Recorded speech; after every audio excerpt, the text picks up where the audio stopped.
tuanya paling besarnya Abi Musa, ya, putra sulungnya Abi Musa, putra pertamanya Abu Musa. Rawahul Bukhari Kitabul Aqiqah. Sebagaimana judul bab di atas, babnya memberi nama anak dibagi dilahirkan bagi orang yang tidak mengakikohi dan menyertainya, menyuapinya pada anak tersebut.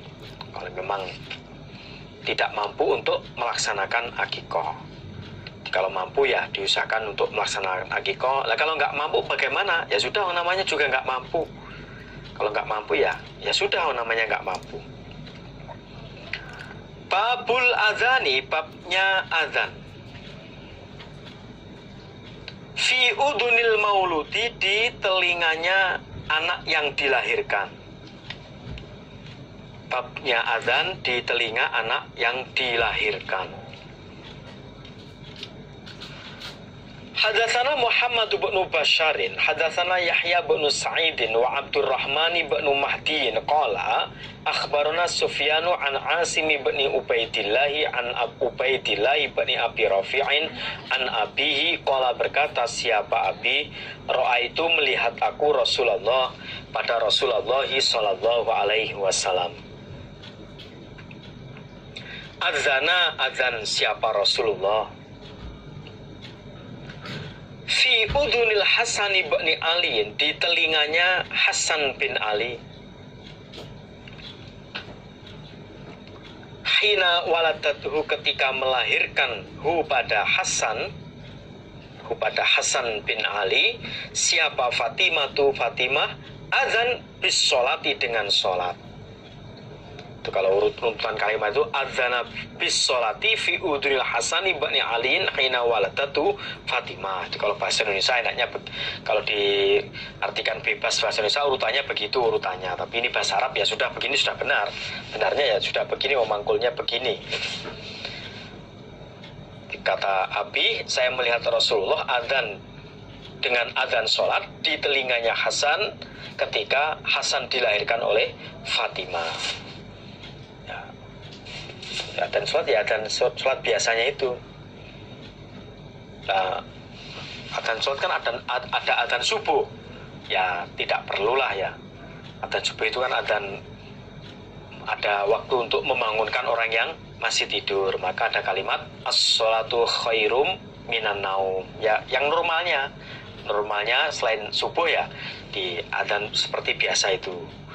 Nanti kalau yang lain-lain nanti juga, wah saya adanya ketika hujan, nanti ada kalimat as-sholatu firihal, jadinya begitulah.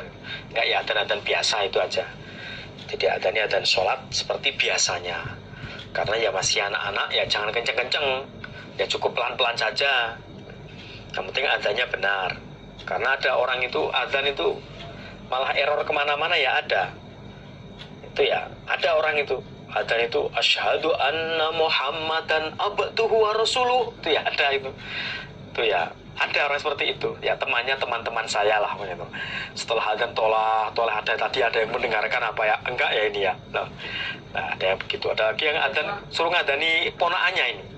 Ada orang itu suruh ngadani ponaannya, begitu sampai hayya alal falah, lupa. Nah, setelah hayya alal falah baca qad qamatis shalah lah. Untung ponaknya belum bisa berbicara. Kira-kira kalau bisa berbicara itu, wah, paman saya ini antik kira-kira itu. Nah, itu untungnya belum bisa berbicara itu. Tapi setelah itu ya diulangi lagi. Nah, namanya apalagi lama nggak adzan itu kan ya nggak pede gitu. Waduh, adanya metu itu, hayya ala sholah wa akbar, lana kleru kan, sholah kok akbar itu. Ya soalnya diadani biasalah, selingan tadi itu selingan, ya diadani seperti adzan biasanya. Ya diadani pelan-pelan di telinga kanannya si anak tersebut lah. Rawahu Tirmidzi Abul Udhiyah qala Abu Isa hadza haditsun hasanun sahihun.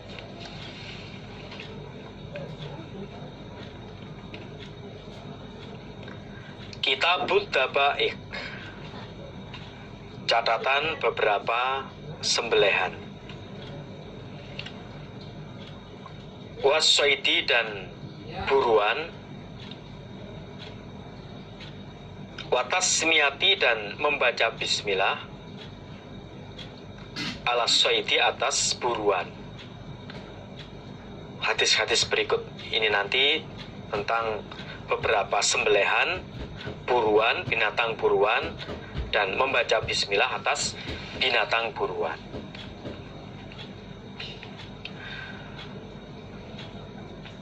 Hadatsana Abu Nuaimin hadatsana Zakariya'u an Amirin an Atiyy bin Hatimin radhiyallahu anhu qala, berkata siapa Adi, sa'altu bertanya aku an Nabiya pada Nabi sallallahu alaihi wasallam, an saydil mi'rad, dari buruan alat tumpul.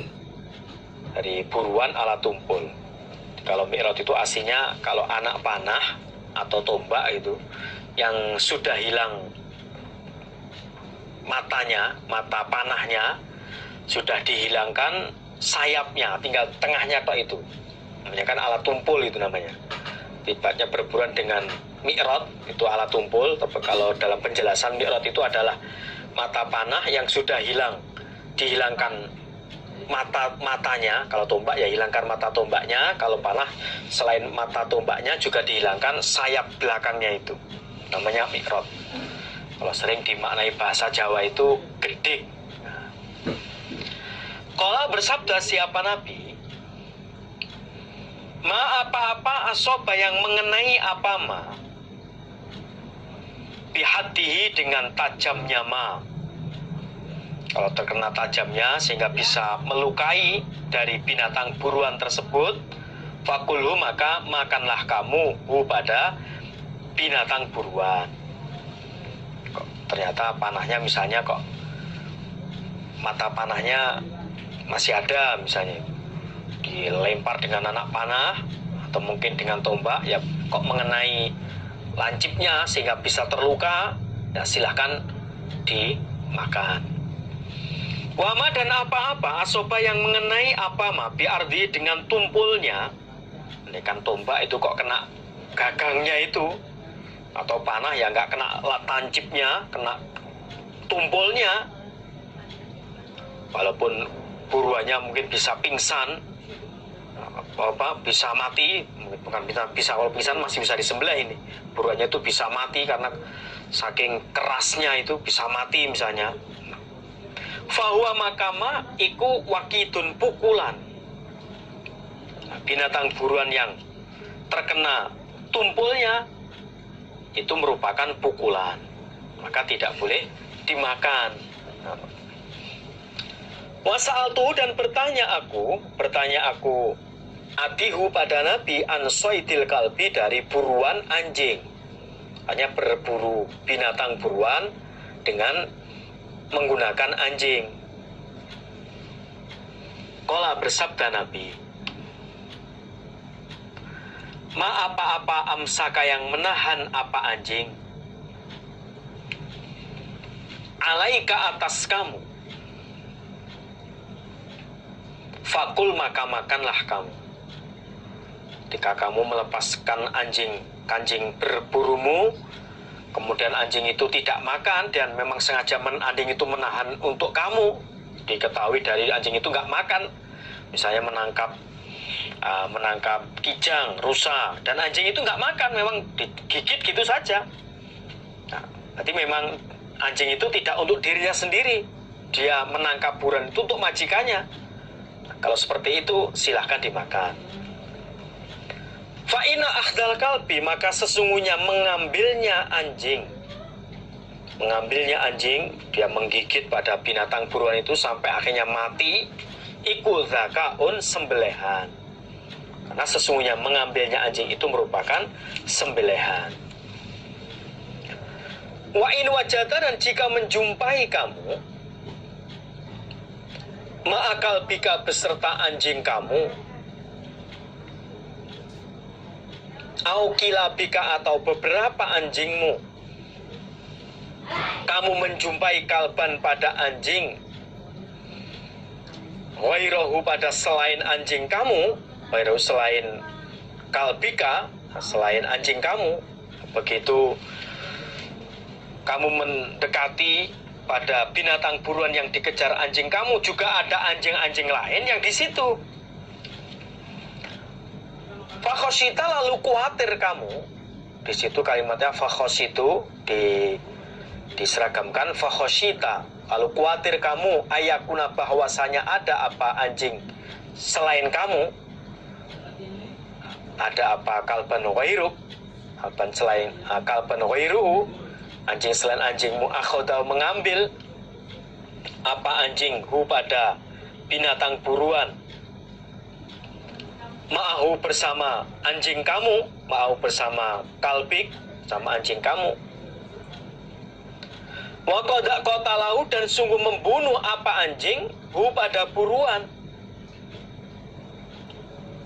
Fala takul maka jangan makan kamu.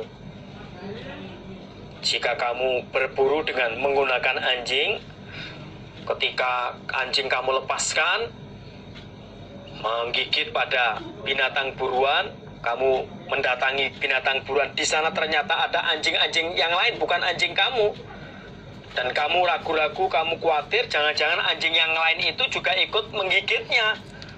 Bisa jadi matinya itu karena anjing kamu atau ya anjing yang lain. Maka kamu jangan memakan binatang buruan itu.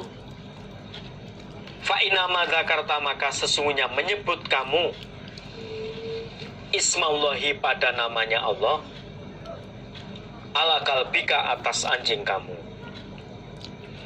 Walam tadkurhu dan tidak menyebut kamu hu pada asma Allah ala ghairihi atas selain anjing kamu. Karena kamu nyebut asmanya Allah itu atas anjing kamu, kamu tidak menyebut asma Allah atas selain anjing kamu. Maka kalau terjadi seperti itu kan subhat ini, siapa sebenarnya yang anjing mana yang membunuh sebenarnya? Kan ragu-ragu ini. Nah kalau ragu-ragu kamu tinggalkan saja, karena kamu menyebut asma Allah itu hanya kepada anjing kamu, tidak anjing yang lain. Rawahul Bukhari kitab Budafa'i. Alhamdulillah, jazakumullahu khairan. Kita break dulu, istirahat. Moga-moga Allah paring manfaat dan barokah.